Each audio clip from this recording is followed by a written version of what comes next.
Your way, a public service created by America's cable companies.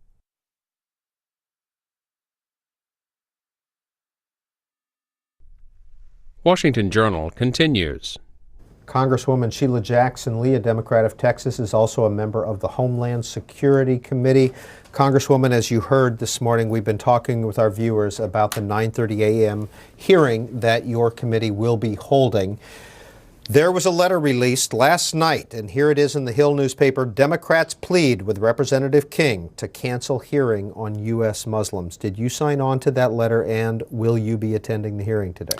I will be attending the hearing. We all support the idea that this hearing is not on the right track. I want to remind America that after 9/11, in the immediate tragic attack on the World Trade and here in Washington and Pennsylvania, members of both parties went on the steps of the United States Congress and sang "God Bless America," and we really meant that. We meant that we are a country of so many different faiths and beliefs, but our values are such that they rise above terrorism. And we committed ourselves to fighting terrorism, but being resilient and committing ourselves to the First Amendment and the Bill of Rights to reinforce our belief in religious freedom and association. That's what America is all about. And frankly, we believe that this is a situation today that is not about fact-finding, securing the homeland, but really about highlighting one individual's beliefs and perspectives about Islam and the Muslim community here in the United States. I'll just cite a quote from Chairman King that said his task is to break through political correctness and expose Islamic radicalism. Well, there were a number of Muslim representatives of organizations that eloquently wrote a letter to the Speaker and the leader and said, we welcome a fair and just hearing about all aspects of terrorism. Timothy McVeigh, Jared Loughner, who tragically was involved in the recent Tucson incident where innocent Americans lost their life, and many other forms of terrorism that our law enforcement are well aware of. And over the years, we've seen terrorism come in many forms. Neo-Nazism, those who were very overzealous in the environmental movement, I know, are aware of those kinds of efforts. So if we wanted to secure the homeland and look at all aspects of individuals who would want to do the country harm, whether you define it as terrorism or not, then that's a fair question. But it is not fair to take one particular group, Americans who I met in Iraq and Afghanistan with the Army of the United States, the uniform of the United States military, many who went to be interpreters, and we could not have done without them, many who are in our schools, who are our doctors, who are our teachers, and they're teaching American values. And then lastly, I would say, travel among the Muslim community as I have, whether it's Pakistani American, Indian American, individuals from India who happen to be Muslim, or whether it's individuals from the Mideast, or any place, or here in the United States. And I will tell you that what I see are values equal to any one of us wanting their children to be raised up, pledging allegiance to the flag of the United States, and truly taking part in the American dream, but also being able to give back to America. Congresswoman, what is different about this hearing than the ones that Senator Lieberman held over the years and the ones that Jane Harman held? You raise a very good point. And I think the difference is that we have one individual, unfortunately, the chairman of this committee, who has very conspicuously and openly intruded himself in the discussion. It has been characterized singularly as a focus on the radical Muslim community with no framework that speaks to the whole question of securing the homeland. There's no question that we have radicalization going on here, and as well that all of us should be concerned about it, certainly those of us on Homeland Security. I've been on this committee since, as I indicated, the tragedy of 9/11. It was first a select committee on Homeland Security, and it evolved into a Homeland Security committee. I have a nation for all Americans. But when you intrude yourself into the discussion, when you make it a narrow focus, when you say there is no other side than the fact that the Muslim community is becoming radicalized, the whole community, then it is distinctive. It does become the echoes of the McCarthy hearings, or even the civil rights movement when Dr. King was called a communist, simply because he wanted to open the doors of opportunity, frankly, for all Americans. So when you begin to misuse the facts and you make yourself the focal point, and you make this hearing the focal point of the government against a community, I take pause and offer a great deal of concern. And the reason I do that is because I don't want to put any American in jeopardy simply because they're different. The numbers have been on the screen as we continue our conversation on the Homeland Security hearings on the Islamic radicalization of the U.S. We have set aside our fourth line this morning for Muslims in the U.S. 202-628-0184 is the number for you to call. First call for Congresswoman Sheila Jackson Lee, a Democrat of Texas, Fort Lauderdale. Dan, go ahead, please.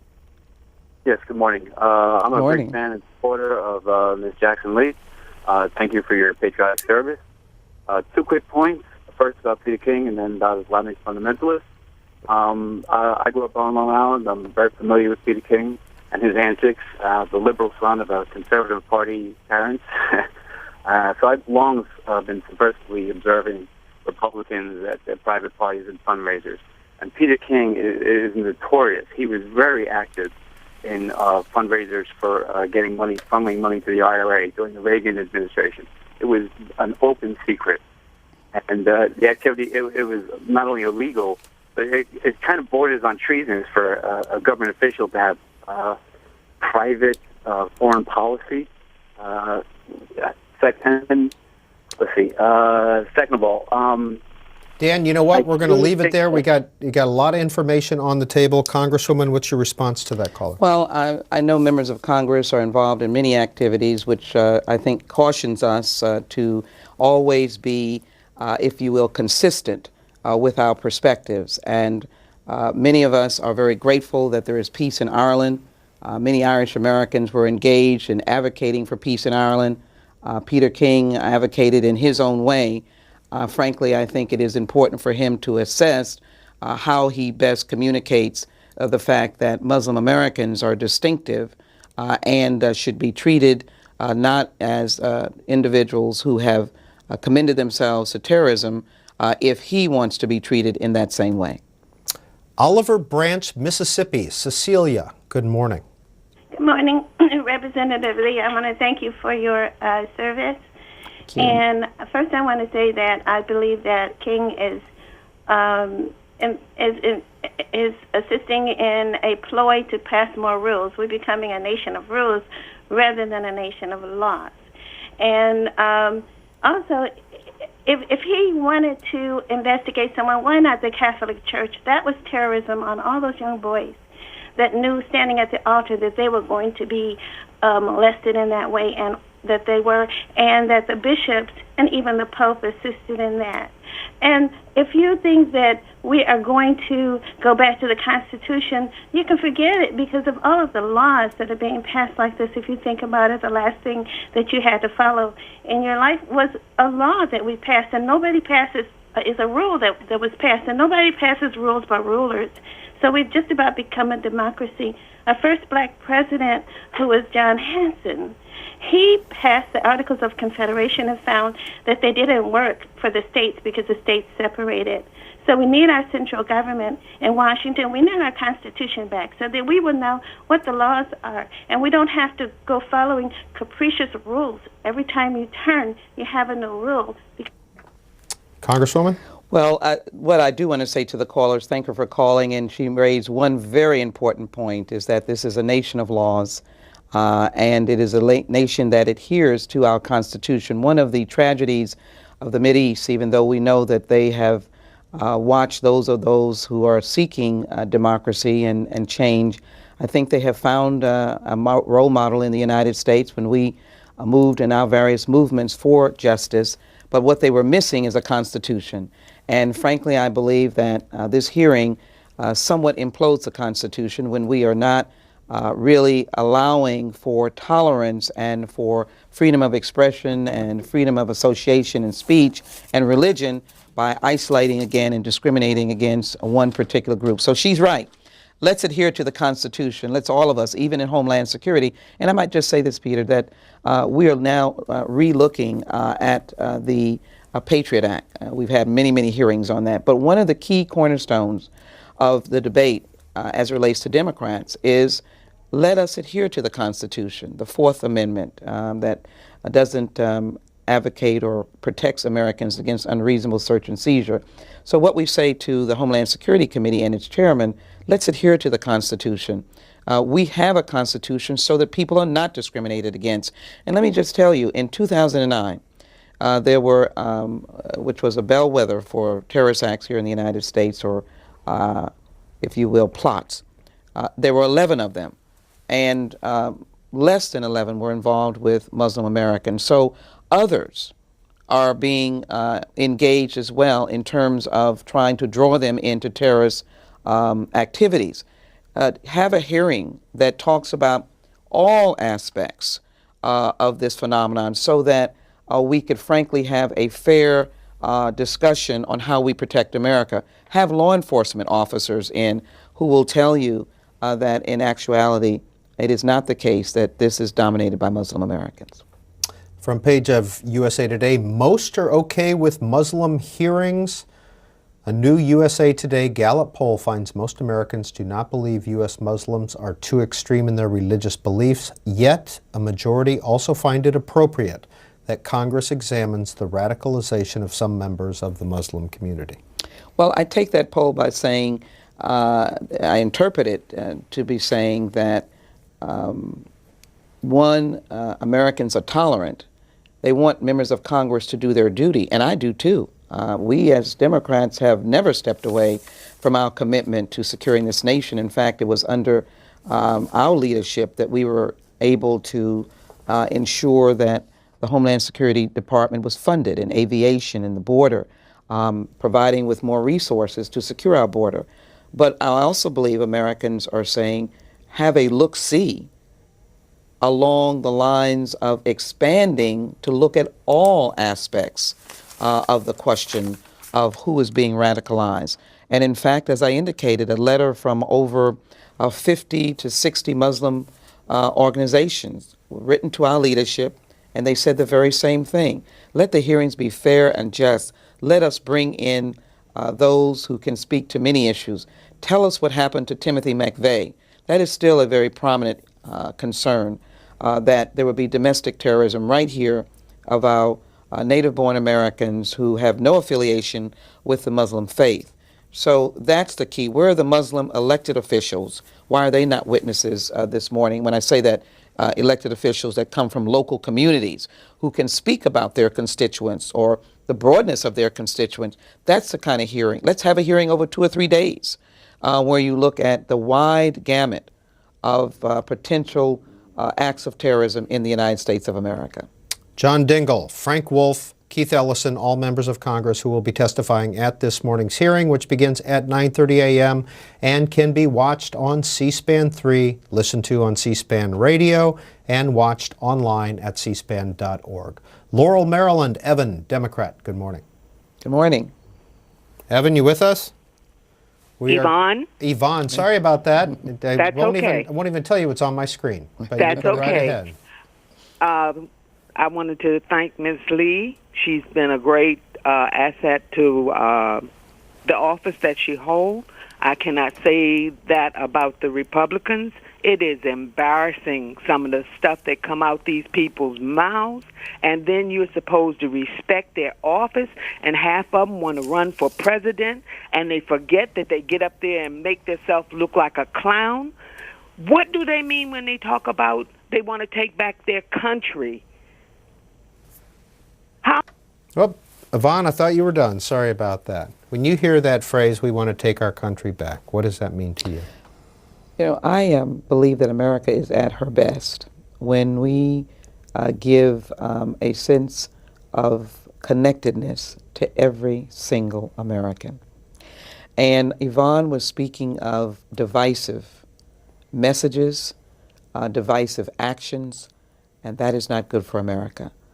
We are better when everyone is at the seat of empowerment, and I reflect upon this recent weekend of the commemoration of Bloody Sunday, when we walked together, Democrats, Republicans, because we didn't ask anyone what their party affiliation was, but people from all walks of life reflected upon not as much the tragedy of the attack on the marchers across the Edmund Pettus Bridge, but the renewal of the marches coming back with people from all over America, all different backgrounds and races and color and creed, religious background, to march again.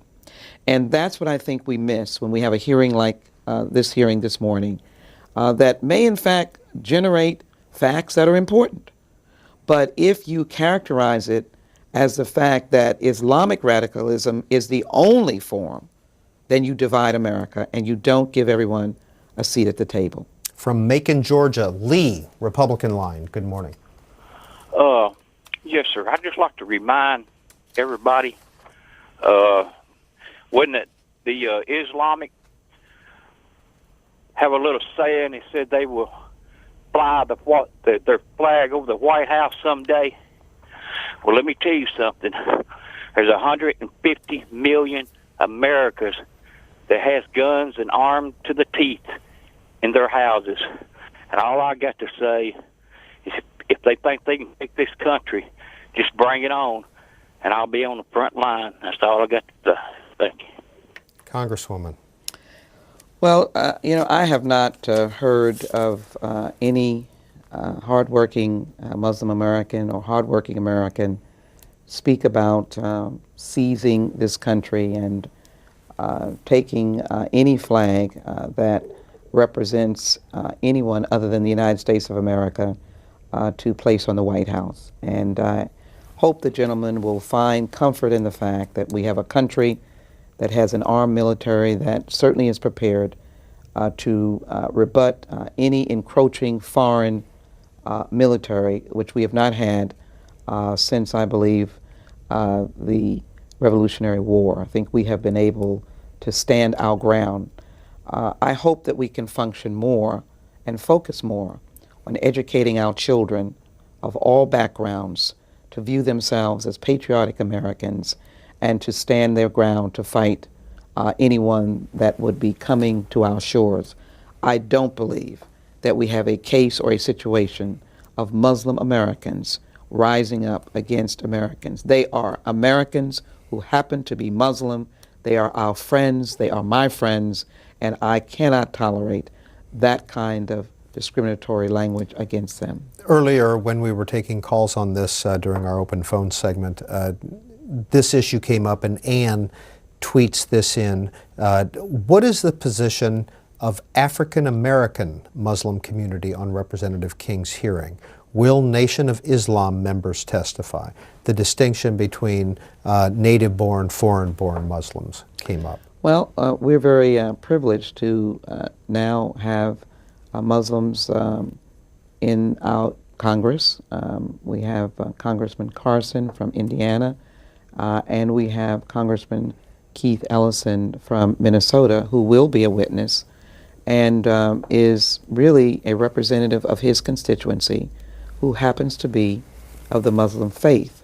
And I think today he will speak as a Muslim American, a patriotic American, and will share his values and his views. And we're privileged to have that opportunity. And I'm grateful that he is a witness, as I am of other members who I hope will likewise commend themselves in a manner that will not contribute to this false concept of the radicalization of all Muslims. Let me cite for you the fact that there are 3 million Muslims, I think obviously growing in this recent census, and through a RAND Corporation report, they only have noted 100 that may have been involved in issues of radicalization, maybe 1 out of 30,000. And the fact that it has been documented that Muslim Americans have helped to provide information for a number of alleged plots or plots that occurred, and help law enforcement in solving and or bringing individuals, perpetrators, to justice. Let us not diminish that kind of difficult service, and I say that only because these individuals may have been in their community, but they were more than willing to overcome any jeopardy to themselves and stand up for American values and stand up for the country that they love. I've heard them so many times express their affection. If I just might make one point, because I was moved by it in a meeting that I was in just a few weeks ago, and I say this only for our viewers, to watch Muslim Americans sing with such beauty the Star-Spangled Banner. They are Americans, and that's what we need to affirm today. From the Pew Forum on Religion and Public Life, the world population, about 6.8 billion. Nearly a quarter of that population is Muslim, 1.57 billion, 2.6 million Muslims in the U.S. with a population of over 300 million. Staten Island, New York, Katerina on our independent line. Please go ahead. Yes, good morning, Ms. Sheila. Good morning. I don't see anything wrong, Mr. King, having a hearing today for that. We all want to know what's going on. But anyway, we all know Muslims, they're not all terrorists. But one thing that surprised me, when he says he's going to go the hearing, a lot of the Muslims, they come out, they're protesting. Okay? Why? Why they're not protesting when somebody gets picked up from their own religion and get arrested, and they don't come out to protest like they do now? Why? If they don't like it, what's going on, they should come out and protest. Well, you raise a very good point, but what I would say to you is that it is well documented through our law enforcement officials, both locally and nationally, two things. One, when you develop an understanding of a community and understand their culture, you will find that they will be very eager to engage you on any law enforcement matters or any way, any other manner in which they could be helpful. Second, I think the point is very well made this morning, is that many Muslim Americans who have protested have still made it clear that they accept the fact that there may be a hearing, but they are upset, and rightly so, that it has been so narrowly drafted and structured. It is focused on them, and the hearing is purposely provoking over this long series of interviews and interaction by the chairman, and focusing on only the Muslim American community. That's why I believe Muslims have raised their voices. They have not, in many instances, absolutely rejected a hearing, a factual hearing. Though, of course, if the hearing was not held this morning, they would certainly appreciate it. But they would prefer more to have a hearing that is more globally focused about all aspects of terrorism, and certainly domestic-based terrorism, as we've seen both in Oklahoma, and I would suggest in Tucson as well. One of the testifiers this morning is Melvin Bledsoe, a private citizen whose son, a Muslim convert, allegedly killed a soldier in a shooting attack at an Arkansas military recruiting center. That he will be testifying in the fourth panel this morning at the Islamic radicalization hearing held by the Homeland Security Committee. Amgad from New York City, you are on the air with Congresswoman Sheila Jackson Lee. Yes, I want to thank C-SPAN for taking my call. Good morning. I want to thank Ms. Jackson for being so fair and true person. I wish you from New York. For some reason, Mr. King and his group, I find them very scary. For one reason, Mr. McCain and Lieberman were in Egypt last week for over 2 weeks. And I don't know what's their agenda. I am from Egypt. I've been in the U.S. for 20 years. I have two very smart children, one in college and the second one in elementary school. And they over 98% average. When I see what's going on with Mr. King, I try to turn the TV on because I really get hurt by it. And it's devastating me to turn the TV off and don't let my kids see that on the TV. I live in a building where I have Jews and Christians. When my neighbor Jew go into Israel, she give me her mail keys and say, hold my mail. I'm sorry. Thank you we have people like you in the Congress to talk for us. I tell you, I'm a Muslim, but if I see a Muslim person doing something wrong, I will stand before anybody and point to him that he's doing something wrong. We all escaped to the U.S. because we have the best intelligence system in the world. So if there is something goes wrong, we know people like yourself and the FBI and the CIA get into the case and take care of it. When John Gotti was in New York doing something wrong for the caller who called before, and he said the Muslims don't protest when a Muslim gets caught doing something wrong. Why the Italian didn't protest when John Gotti was going around New York doing the crime that he was doing? And any other criminal person in the U.S., we don't have to hold everybody else accountable for it. And we don't want it.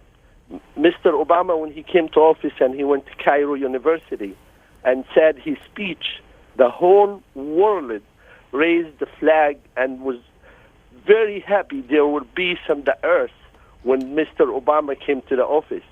But I don't know what the Republican, when I watch the Fox News, you could think the whole world is going down. And when you see Fox News talking about, the Americans don't like Islam and all what they're saying all day, and when you watch the C-SPAN, you could really see the truth and the reality. All right, Amgad, we're going to have to cut it there. Thank you very much for calling in this morning, Congresswoman. Well, I will take Amgad to the hearing in my heart. I will take his message of eloquence to that very hearing table. He said some things very important. He said, one, can you hold the whole group accountable for one incident? He mentioned the diversity of his home building, his apartment building, Christians, Jews, Muslims living together. That's America. He mentioned the hopes and dreams of his children doing well in school. That's America. And he also was very creative by suggesting what other groups protest in opposition or express their concern when one of their particular ethnic background is involved in something. You're absolutely right. You know why they don't do that? Because they consider themselves Americans, even though they might be Italian Americans or African Americans. We experienced the same thing when we were engaged in this mighty movement, this civil rights movement. We call it the Second Reconstruction.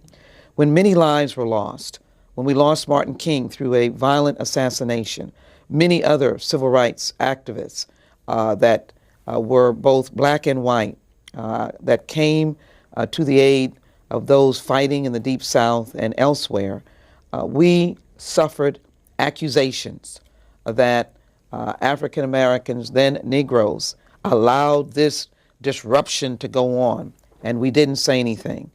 Well, we were oppressed people in this country, and therefore it was a challenge. We have a country now that has grown. Let us not oppress again, as Ahmed has said. Let us accept all of us as Americans fighting together for the values of this country and loving this country as patriots. So I look forward to taking his message to the hearing this morning. Tina, Harold tweets into you, Congresswoman, where are the hearings for white supremacist groups, neo-Nazis, militia, MLK bomber? Well, I believe she highlights the very point that many Muslim organizations have made to the chairman of this committee, because this is the Homeland Security Committee. This is not the anti-Muslim committee. There are many forms of domestic terrorism. And as a member of the House Judiciary Committee, I'm reminded of some of the hearings that were held. And certainly I might say that the attacks through the 20th century, starting in the 1900s against blacks in the South, were certainly terroristic, were certainly frightening, and had people in fear of their life. So we've grown. This country has grown. We're grateful for that. And we've embraced everyone. And I believe we should embrace the Muslim Americans as they've embraced us. When we look at the question of terrorism, the fair way to do it, and the fair comment that I think should be made is to the chairman and to the majority that we must look across the board at all aspects that threaten the society of this country. James Ard tweets in, shame on the Washington Journal for fanning the flames of the culture war. Gas is approaching $4 a gallon, but political points need to be scored. Next call for Congresswoman Sheila Jackson Lee comes from Gaithersburg, Maryland, here in the suburbs. Hi, Adam. Good morning. Good morning. Good morning. A couple of things. One is I'm surprised when people are surprised by these hearings being held by a Republican. It's fear-mongering at its worst, and we had it for 8 years straight under George W. Bush, going after the evildoers. So why people are surprised that now the Republicans are in charge, that fear isn't going to be one of their primary goals, selling it to stay in power and to tell you what you should be afraid of, I'm really not sure. The other thing I want to say is today they're having this hearing on Muslim Americans and Muslim extremism. Why everybody doesn't see this as modern-day McCarthyism, I don't know, and I have to wonder, what's the next group that's going to be called before Peter King's group, or committee, I should say? Well, I thank the caller for his call. He's made some astute comments, and I will say to him that I'm very grateful for President Obama and the Obama administration that commented just Sunday of their recognition of the value of Muslim Americans and all Americans. We don't survive and don't thrive in promoting fear-mongering.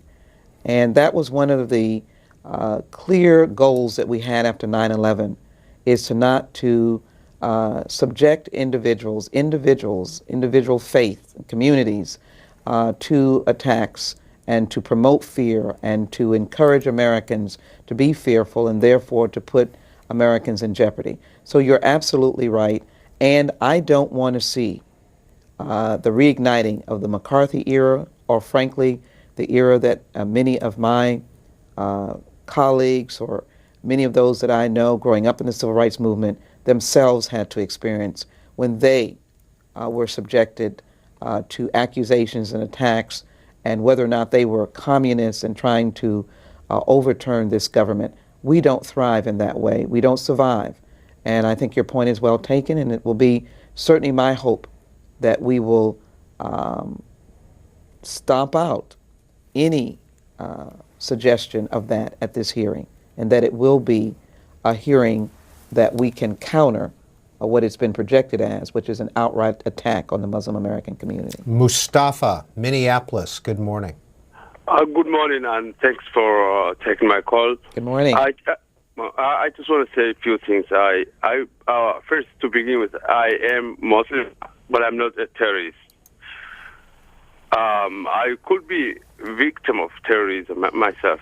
I'm harassed on the streets by the law enforcement, the police, and even if I go to court and change my name to John this morning and become Christian Lutheran, and it's not going to help it because I'm originally from Africa, so they will still harass me and bother me for speaking that. So I don't worry about people like that who are biased and it's full of hate. And I don't think if it's my responsibility to apologize for a crime somebody else committed. I don't think it. And I'm not going to do it, I see so many people apologize, oh, we Muslims, we're not terrorists. I don't have that. If I commit crime myself, I'll pay the price. But I don't care crime that somebody else did. And it's not my responsibility to go after that person or, investigate or do this and that. That's not my responsibility. And That's all I have to say. And All right, thank Mustafa, you. we got to leave it there. Thank you. Everyone is an individual, and Mustafa has expressed his view. I would expect that he has that right to that view. I will also say this. As I was reflecting here this morning, every religious group has experienced some form of discrimination at some point in the history of this country. The great news is that we've been able to overcome it. Whether you've been Catholic, some form of Christianity, some other form of Christianity, Jewish Americans, Buddhist Americans, Muslim Americans, someone mentioned the Nation of Islam, unfortunately has received the backhand in some instances of discrimination. What I think is great about America is that we have to stand against it, that our Constitution stands against it. It allows Mustafa to express his viewpoint. I am concerned that he would be targeted and fear for his safety. And that is something that we have to make very clear. Here today, this morning, at the hearing, I hope the chairman will do so, because I have concern that when you have hearings like this, you really put people in the eye of jeopardy. That is not the responsibility of a country of our greatness. And let me again applaud President Obama. I will join him this morning in a commitment and a meeting dealing with stopping bullying in this nation. That's a good thing. This morning's hearing is seemingly going on, but I want it not to be a statement of the Homeland Security Committee in its totality or the work that we do in securing this land and the many people that work either on our committee or under the jurisdiction of the Department of Homeland Security, because they do involve Muslims, non-Muslims alike, working side by side to secure this country. I'm proud of them. I'm proud of them as patriots, and that will be the mode in which I will operate in this committee. I will be celebrating America as a country of patriots, one committed to all of the values, and that's what we should be doing. Last call for Sheila Jackson Lee comes from Augusta, Georgia. Go ahead, Frank. Thank you and good morning. Good morning. I would like to ask you, in light of all the attacks we have had that has been associated with the Muslims, have you ever read the Quran? And if so, what do you think of it? And I hope you guys have a nice day. Thank you. I have the privilege of interacting with a lot of Muslim Americans, and I will say to you that I have read portions of it. I have quoted from it on what I think are the underpinnings of the Quran that deal with love and charity and peace. So I can't say that I've read it in its entirety, but I can say to you that I've seen portions of it. I've had Muslim Americans as staff members, and they have shared some of those values with me. And I do believe that Muslim Americans have a commitment to the values of this country, and certainly to what we know as love and charity. Let's focus on all of the goodness of America, and let's make sure we all stand against those who wish to do us harm. Sheila Jackson Lee is a member of the Homeland Security Committee. Thank you for being on the Washington Journal. At 9:30 this morning, the Homeland Security Committee will be commencing its Islamic radicalization in the U.S., the first of a series of hearings. That's at 9:30 a.m. You can watch it on C-SPAN 3. You can listen to it on C-SPAN radio here in the Washington-Baltimore area, 90.1, or on XM satellite radio, and watch it online at cspan.org. Coming up next, we're going to be discussing oil prices with the chairman of the House Natural Resources Committee, Doc Hastings. First, this news update from C-SPAN radio. It's 33 past the hour. Friends of Virginia Airman First Class Zachary Cuddeback are honoring him today at Ramstein Air Force Base in Germany. He was killed last week by an alleged Islamic extremist gunman. Zachary was one of two servicemen shot and killed on March 2nd by a 21-year-old Kosovo Albanian who prosecutors say confessed to wanting to kill Americans in revenge for the Afghanistan mission. Meanwhile, in Afghanistan, U.S. forces have mistakenly killed a cousin of Afghan President Hamid Karzai, this according to a district governor there. And according to the president of the International Red Cross, Jacob Kallenberger, doctors in Libya are seeing a dramatic rise in the number of casualties, mostly civilians, and that a Red Cross surgical team in eastern Libya operated on 55 wounded just this past week. He added that his organization is cut off from access in western areas, including Tripoli, where he believes people are even more severely affected by the fighting. And those are some of the latest headlines on C-SPAN Radio. There's a new way to get a concise